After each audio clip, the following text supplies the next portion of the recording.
ഇന്ന് രാവിലെ മുതൽ സമൂഹ മാധ്യമങ്ങളിൽ ഒരു പത്ര കട്ടിങ്സ് പ്രചരിക്കുകയാണ്. അതിന്റെ ഹെഡിങ് ഇങ്ങനെയാണ്: CPM വനിതാ നേതാവിന്റെ വീട്ടിൽ കയറിയ MLA ഭർത്താവും നാട്ടുകാരും ചേർന്ന് പിടികൂടി. MLA മാർക്ക് എന്താ ഇപ്പോൾ കന്നിമാസമാണോ? അല്ല, കേരളം പൊതുവെ വർഷത്തിൽ എല്ലാ ദിവസവും കന്നിമാസം തന്നെയാണോ കേരളത്തില്? നായ്ക്കൾക്ക് മാത്രമേ ഉള്ളൂ കന്നിമാസം എന്ന് നമ്മൾ ഈ പറയുന്നത്. നമുക്ക് മനുഷ്യർക്ക് എല്ലാ മാസവും കന്നിമാസം തന്നെ. മനുഷ്യൻ കൂടാതെ മമൽസിൽപ്പെട്ട മറ്റൊരു ജീവിയും കൂടെ ഉള്ളൂ ഇങ്ങനെ പ്രത്യേകിച്ചൊരു സീസണും ഇല്ലാതെ പ്രത്യേകിച്ചൊരു റീസണും ഇല്ലാതെ ഈ ഒരു കർമ്മത്തിൽ ഏർപ്പെടുന്നത്. അത് റാറ്റാണ്. എലികളും വർഷത്തിൽ മുഴുവൻ അവർക്ക് സീസണാണ്. അത് മനുഷ്യർക്കും ഇത് തന്നെ സീസണാണ്. ദൈവം അങ്ങനെ ഒരു കൊടുത്തതിൻ്റെ ഫലമായിട്ടാണല്ലോ കനകം മൂലം കാമിനി മൂലം കലഹം പലതരം ഉലകിൽ സുലഭം എന്ന് പറയുന്നത്. വലിയ രാഷ്ട്രീയ കൊടുങ്കാറ്റുകളായിട്ടും കോളിളക്കങ്ങളായിട്ടും ഒക്കെ മാറിക്കൊണ്ടിരിക്കുക. ഇപ്പം തന്നെ കേരളത്തിൽ വലിയൊരു കോളിളക്കം സൃഷ്ടിച്ചിരിക്കുക. ഇത് പറയുമ്പോൾ ശ്രീജിത്ത് എനിക്കൊരു കഥ ഓർമ്മ വരികയാണ്. കാട്ടിലെ കൊടും വരൾച്ച. അപ്പം ഇതിൻ്റെ കാരണം എന്താണ് എന്ന് പറഞ്ഞ ചർച്ച കൂടി. സിംഹമുണ്ട്, പുലിയുണ്ട്, കരടിയുണ്ട്, കടുവയുണ്ട്, എല്ലാവിധ ജീവികളും ഉണ്ട് അതിനകത്ത്. അപ്പോൾ സിംഹം പറഞ്ഞു, ഞാൻ 2 ആനകളെ തലയടിച്ച് പൊട്ടിച്ച് മസ്തം അടിച്ച് പൊട്ടിച്ച് ഞാൻ കഴിച്ചു, നീ അതിൻ്റെ ഫലമാണ്. അങ്ങ് മൃഗരാജാവല്ലേ, അതൊക്കെ ചെയ്യാൻ ഒരു കുഴപ്പമില്ല.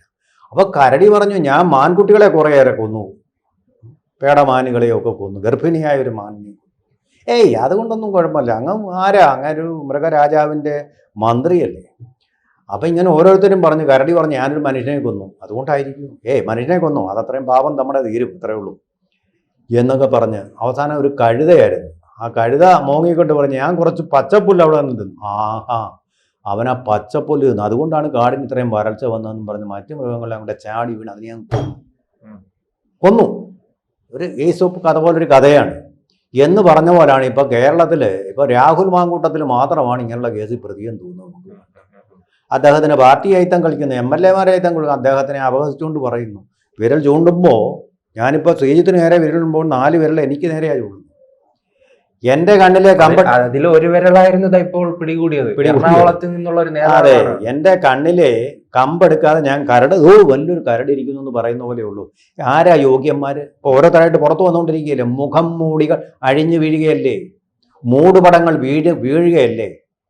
സമസ്തമായിട്ട് പരിശോധിച്ച് കഴിഞ്ഞാൽ AI വല്ലതും വെച്ചു. ഇപ്പോൾ ഒന്നും വേണ്ട, പായ രാത്രിയിലൊന്നും സൂര്യൻ ഉദിച്ചു കഴിഞ്ഞാൽ ഇവരൊക്കെ എവിടെയായിരിക്കും എന്നുള്ളതാണ് വിചാരിക്കുന്നത്. എത്ര പേർക്കുണ്ട് ആ ധാർമ്മികമായിട്ടൊരു കുറച്ച് അടിത്തറയുള്ള എത്ര പേരുണ്ട് ഈ വന്ന കാലത്ത്? എനിക്ക് തോന്നുന്നു മൊത്തത്തിൽ കേരളം ഒരു സെക്ഷലി സ്റ്റാർഡായിട്ടുള്ളൊരു സ്റ്റേറ്റാണ്. അതാണ് ഇങ്ങനെ ഗോപ്യമായിട്ട് ബന്ധങ്ങൾ ഏർപ്പെടുന്നത്. നിങ്ങൾ അന്തസ്സായിട്ട് ബന്ധത്തിൽ ഏർപ്പെടും, പരസ്യമായിട്ട് ബന്ധങ്ങളിൽ ഏർപ്പെടും. ഇങ്ങനെ രഹസ്യമായിട്ട് പോയിട്ട് ഇങ്ങനെ നാണക്കെടുന്നത് എന്തിനാണ്? ഇതാണിപ്പോൾ സംഭവിച്ചുകൊണ്ട് രഹസ്യമായിട്ട് ചെറ്റ പൊളിച്ചിട്ട് അകത്ത് കയറുക എന്നൊക്കെ പറയുന്ന രീതിയിലുള്ള ചെറ്റ പരിപാടികളാണ് ഉയർന്ന രാഷ്ട്രീയ നേതാക്കന്മാർ ഇപ്പോൾ നടത്തിക്കൊണ്ടിരിക്കുന്നത്. ബ്രിട്ടനിലാണ് ഒരു മഹാചക്രവർത്തി തനിക്ക് ഇന്ന ആളിനെ അദ്ദേഹം കല്യാണം കഴിച്ചുകൂടാത്ത ഒരാളിനോട് പ്രേമമാണ് എന്ന് പറഞ്ഞിട്ട് ആബ്ഡിക്കേറ്റഡ് ഹിസ് ത്രോൺ, കിരീടം വേണ്ടെന്ന് വെച്ചു, പേരോർക്കുന്നില്ല. അതുപോലെ പിന്നെ എഡ്വേർഡ് II എന്ന് പറയുന്ന രാജാവ് ആ ചരിത്രത്തിൽ അങ്ങനെ ചെയ്തില്ല. പിന്നെ വേറൊരാളുണ്ട്, എഡ്വേർഡ് II കുഴപ്പമെന്ന് പറഞ്ഞാൽ അദ്ദേഹം ഒരു ആണിനെ തന്നെ, അന്നേ ഉണ്ടിത് അങ്ങനെ സ്വവർഗ സ്നേഹം, ആ ആണിന് വേണ്ടിയിട്ട് അദ്ദേഹം കുറച്ചുനാൾ രാജാവായിരുന്നു. വിമർശനം ഉണ്ടായപ്പോൾ അദ്ദേഹം രാജിവെച്ചു, പോകേണ്ടി വന്നു. അതുപോലെ ഹെൻറി VIII തോന്നുന്നു ഇങ്ങനെ പ്രേമത്തിന് വേണ്ടിയിട്ട്, ഞാൻ ഓർക്കുന്നില്ല, ഞാനിപ്പോൾ അതിന് തയ്യാറായിട്ടല്ല വന്നത്. പ്രേക്ഷകർക്ക് ഒരു പക്ഷേ അതിന് കൂടുതലായിട്ട് അറിവുണ്ടാവും, അവരത് പങ്കിടട്ടെ. ഹെൻറി VIII രാജാവ് ഇതുപോലെ ഒരു പ്രേമത്തിന് വേണ്ടി കിരീടം വേണ്ടെന്ന് വെച്ച അങ്ങനെ ഒരുപാട് പേരുണ്ട്. അന്തസ്സായിട്ട് സത്യസന്ധമായിട്ട് അങ്ങനെ വരട്ടെ. അങ്ങനെ വരാറുണ്ട് ഒളിച്ച് അവിഹിത ബന്ധങ്ങളിലേക്ക്, ജാരബന്ധങ്ങളിലേക്കൊക്കെ പോകുന്ന തരത്തിലുള്ള വാർത്തകൾ പ്രചരിക്കുന്നു. ഇത് പുകയാണ്, ഒരു പുകമറയാണ്. പക്ഷേ ഈ പുകയ്ക്ക് പിന്നിൽ ഒരു അല്പം തീ കാണുകയില്ലേ എന്ന് വായിക്കുന്നവരെല്ലാം സംശയിച്ചു പോകും. പണ്ടത്തെ ഇതേത് പത്രത്തിൽ വന്ന വാർത്തയാണ്? ഇതൊരു സമൂഹ മാധ്യമങ്ങൾ പ്രചരിക്കുന്നതാണ്. ക്ലിപ്പിംഗ് എവിടെ നിന്ന്, പ്രിന്റിന്റെ സോഴ്സ് എവിടെയാണെന്ന് പറഞ്ഞിട്ടുണ്ടോ? ഇല്ല. തനിനിറം ഇപ്പൊ ഇല്ല. അപ്പൊ പത്രങ്ങളൊക്കെ ഇങ്ങനെ ഒരു ജേർണലിസം ഉള്ള പത്രങ്ങളൊന്നും ഇപ്പൊ ഇല്ല. മഞ്ഞപ്പത്രങ്ങളൊന്നും ഇല്ല ഇപ്പൊ. അങ്ങനെ വരാൻ തരമില്ല. ഇതിലെന്തോ സത്യം കാണും. ഇതിപ്പോ നമുക്ക് കിട്ടിയ രാഹുൽ മാങ്കൂട്ടത്തിന്റെ കേസും അങ്ങനെയാണല്ലോ. ആദ്യം ഇത്തരം സമൂഹ മാധ്യമങ്ങളിലെല്ലാം അത് പക്ഷെ പ്രിന്റിലല്ല വന്നത്, സോഷ്യൽ മീഡിയയിൽ തന്നെ വന്നത്. ഇത് പത്രത്തിന്റെ കട്ടിംഗ് ആയിട്ടാണ് സോഷ്യൽ മീഡിയ വന്നത്. രണ്ടും തമ്മിൽ വ്യത്യാസമുണ്ട്. ആദ്യം പ്രിന്റ് ആയിട്ട് വന്നു, അത് അതിൽ വചനം ഉണ്ടായി എന്ന് പറയുന്നത് പോലെ. മറ്റേത് ആദ്യം സോഷ്യൽ മീഡിയയിലെ പോസ്റ്റായിട്ടാണ് വന്നത്, പ്രിന്റിന്റെ ഫോട്ടോ ആയിട്ടല്ല. ഇവിടെ വന്നിരിക്കുന്ന പ്രിന്റിന്റെ ഫോട്ടോയാണ്. അപ്പൊ അതിന്റെ അർത്ഥം പ്രിന്റായിട്ട് ആദ്യം വന്നിട്ടുണ്ട് എന്നുള്ളതാണ്. പ്രിന്റ് മീഡിയയ്ക്ക് കുറച്ചുകൂടെ ആധികാരികത ഉണ്ടെന്നാണ് നമ്മൾ പറയുന്നത്. നമുക്കറിയില്ല ഇതിന്റെ സത്യാവസ്ഥ. എന്തായാലും ഇത് കേട്ടെടുത്തോളം എനിക്ക് തോന്നുന്നു ഒരു ജാരബന്ധം ആണെന്നാണ് ഇവിടെ നമ്മൾ മനസ്സിലാക്കുന്ന വസ്തുത. ഇങ്ങനെയുള്ള സംഭവങ്ങൾ ധാരാളം നടക്കാറുണ്ട്. ഇത്തരം കേസുകളിലാകുന്നവർക്ക് ഇനി ഒരു പ്രത്യേക ബ്ലോക്ക് നിർമ്മിക്കേണ്ടി വരും, ഒരു ഇരിക്കാൻ വേണ്ടി. ബ്ലോക്കും വേണ്ടി വരും. ചിലപ്പോൾ അവിടെ ഒരു ശിശുവിഹാർ വല്ലതും തുടങ്ങേണ്ടി വരുമോ, നഴ്സറി തുടങ്ങേണ്ടി വരുമോ എന്നുള്ളതാണ്. ഗർഭചിത്രങ്ങൾ നടന്നില്ലെങ്കിൽ ആ തരത്തിലേക്ക് നമ്മുടെ അധപ്പതിച്ചിരിക്കുന്നു. നമ്മുടെ ഡിസ്കോഴ്സും അതുപോലെ അധപ്പതിച്ചിരിക്കുന്നു. ഇവരുടെ ഈ ലൈംഗിക ബന്ധങ്ങളെക്കുറിച്ച് ചർച്ച ചെയ്യാനാണോ നിയമസഭയുടെ വിലപ്പെട്ട സമയം? എനിക്ക് മനസ്സിലാവുന്നില്ല. അങ്ങനെ ഒരു അവസ്ഥയിലേക്ക് കാര്യങ്ങൾ എത്തുന്നു. അത്ര ശുഭോദർക്കമല്ല. ഇവിടെ ഞാൻ പറയട്ടെ, ഇത് കുടുംബ പ്രശ്നങ്ങളെ പൊതുപ്രശ്നങ്ങളായിട്ട് മാറ്റിക്കൊണ്ട് പോകുന്ന ഒരു അവസ്ഥയിലേക്ക് പോവുകയാണെന്ന് എനിക്ക് തോന്നുന്നു. ഇവിടെ നിന്ന് ഒരു ജാരബന്ധമാണ്. എനിക്ക് അത്ര സന്തോഷത്തോടു കൂടിയല്ല ഞാൻ ഈ വാർത്ത പറയുന്നത്. ഇങ്ങനെ പങ്കുവെക്കുന്നത് എനിക്ക് ഇഷ്ടമല്ല. നമ്മൾ കിട്ടിയ ഇത്രയും പറഞ്ഞതുകൊണ്ട് പറയുകയാണ്. അതായത് ഇവിടെ ഈ MLA അദ്ദേഹത്തിൻ്റെ കാറിട്ടിരിക്കുന്നത് CPM പ്രവർത്തകയായിട്ടുള്ള ഈ സ്ത്രീയുടെ വീട്, CPM MLA എന്നാണ് പറയുന്നത്, ആ വീടിന് വളരെ ദൂരെയായിട്ടാണ്. സാധാരണഗതിയിൽ MLA മാർ വിയർപ്പ് പൊടിയാതിരിക്കാൻ വീടിനകത്തേക്ക് കാർ കൊണ്ട് കെറ്റുക ചെയ്യുന്നു. ഇവിടെ അങ്ങനെ സംഭവിച്ചിട്ടില്ല. അങ്ങ് ദൂരേക്ക് അങ്ങ് മാറ്റിയിട്ടിട്ട് ഭർത്താവിനെ ഏതോ യോഗത്തിന് വിളിപ്പിച്ച് അതിന് അദ്ദേഹത്തെ പങ്കെടുപ്പിച്ചതിന് ശേഷം വീടിനകത്ത് കയറി. അപ്പം നാട്ടുകാർക്ക് സംശയം തോന്നി. നാട്ടുകാർ സദാചാര പോലീസാണല്ലോ, അങ്ങനെയാണല്ലോ. വീട്ടുകാരെല്ലാം സംശയമായി. അപ്പം എനിക്ക് തോന്നി ഇത് ആരെങ്കിലും ഭാര വെച്ചിട്ടുണ്ടാവണം. ഭർത്താവിനെ യോഗസ്ഥലത്ത് നിന്ന് വിളിച്ചു വരുത്തി. ഭർത്താവ് വന്നു, കതകിന് ബെല്ലടിച്ചു, തുറക്കുന്നില്ല. അപ്പം സ്പെയർ കീ ഉണ്ട്, അതുകൊണ്ടാണ് പോയിരിക്കുന്നത്. രണ്ടുപേർക്കും 2 താക്കോലാണ്. അതുകൊണ്ട് തന്നെ അറിയാം അവരുടെ ഈ സാമൂഹിക ജീവിതവും കുടുംബജീവിതവും. അത്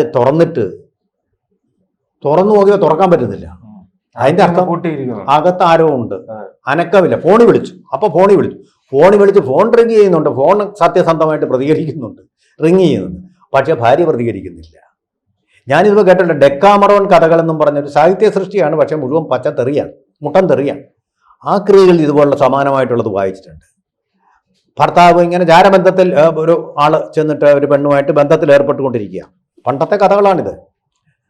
ആ സമയത്താണ് ഭർത്താവ് വരുന്നത്.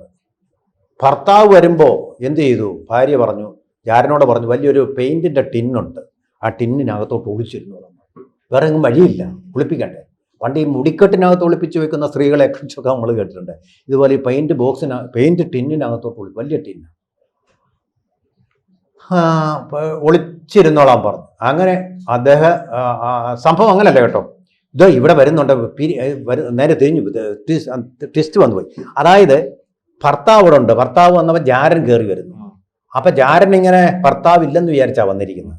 അപ്പോൾ ഭർത്താവിനോട് പറഞ്ഞ് ഒരാൾ വരുന്നുണ്ട്, അയാൾ വലിയ കുഴപ്പക്കാരനാ, നിങ്ങളെ പൈസ ചോദിക്കാൻ വേണ്ടി വരികയാണ്, കട കൊടുക്കാനുള്ള പൈസയും ചോദിച്ചുകൊണ്ട് വരിക. അതുകൊണ്ടൊരു കാര്യം ചെയ്യ്, നമുക്ക് ഈ പെയിന്റ് ടിന്നൊന്ന് വൃത്തിയാക്കിയിട്ട് അയക്ക് കൊടുക്കാം എന്ന് പറഞ്ഞ് ഭർത്താവിനെ പിടിച്ച് പെയിന്റ് ടിന്നകത്തേക്ക് അങ്ങിരുത്തി. ജാരൻ എന്ത് ചെയ്തു? ജാരൻ ഇങ്ങനെ ആവേശം മൂത്ത് ഇങ്ങനെ വരികയാണ്, വികാര വിജൃംഭിതനായിട്ട് ഇങ്ങനെ വരികയാണ്. അപ്പം ഭാര്യ പറഞ്ഞു, കുഴപ്പമില്ല, ഭർത്താവിനെ ഞാൻ ഇതിനകത്ത് താഴ്ത്തിയിട്ടുണ്ട്, നിങ്ങൾ എന്താ വെച്ചാൽ ചെയ്യിച്ചിട്ട് പൊയ്ക്കോ എന്ന് പറഞ്ഞ് ഭാര്യ അവിടെ അങ്ങനെ കുനിഞ്ഞു നിന്ന് ഭർത്താവിനോട് ഡയറക്റ്റ് ചെയ്യുക. വലിയ വീപ്പയാണ്. വീപ്പയ്ക്കകത്ത് അങ്ങോട്ട് നീങ്ങുക ഇങ്ങോട്ട് നീങ്ങുക ഡയറക്റ്റ് ചെയ്തുകൊണ്ടിരിക്കുക. പുറകിൽ കൂടി ജാരൻ വന്നിട്ട് അയക്ക് ചെയ്യാനുള്ള കാര്യങ്ങളൊക്കെ രഹസ്യമായിട്ട് സാധിച്ചിട്ട് അപ്പോൾ പോയി. ഇതെല്ലാം കഴിഞ്ഞപ്പോൾ ഭാര്യ പറഞ്ഞു, ഇനി നിങ്ങളിങ്ങ് കയറി പോരെ. അയാൾ വന്നിട്ട് കുറേ നേരമായി ഇത് ക്ലീൻ ചെയ്യാൻ താമസിച്ചുകൊണ്ട് അയാൾ ഇടപാട്. ഇങ്ങനെയുള്ള മിടുക്കികളായിട്ടുള്ള സ്ത്രീകളും ഉണ്ട് എന്നുള്ളതാണ് ഡെക്കാമറോൺ പറയുന്നത്. അന്നത്തെ ആ സാമൂഹിക ജീവിതത്തെക്കുറിച്ചാണ് പറയുന്നത്. പക്ഷെ നമ്മൾ ഇങ്ങനെയുള്ള ഡെക്കാമറോൺ കഥകളൊക്കെ എന്തിനാ ചർച്ച ചെയ്യാൻ പോകുന്നത്? ഏതാണ് എൻ്റെ സംശയം. നിയമസഭയിലൊക്കെ രാഹുൽ മാങ്കൂട്ടത്തിൻ്റെ ബന്ധമുണ്ടെങ്കിൽ പെൺകുട്ടികൾ കൊണ്ട് പരാതി കൊടുക്കണം.